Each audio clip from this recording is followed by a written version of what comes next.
Double करूंगा गुरु के लाला गणेश गजानन गौरी के लाला गणेश गजानन पहली पूजा लगावते आवते आवते आवते आवते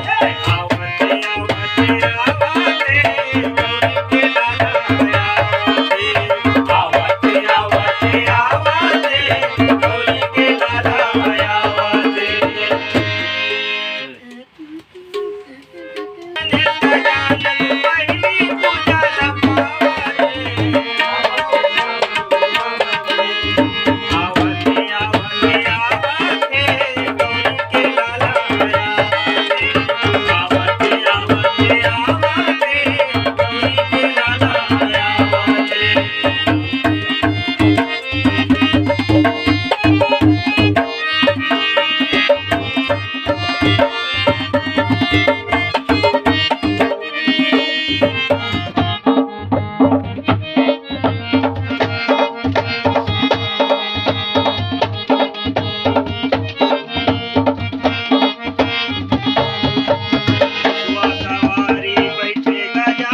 गौरी के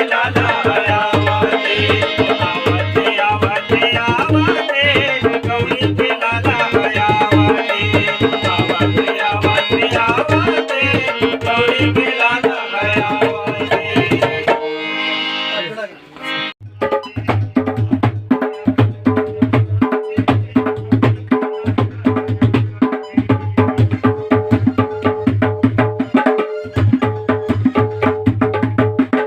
चल दे भाई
आवथे आवथे आवथे गौरी के लाला है आवथे।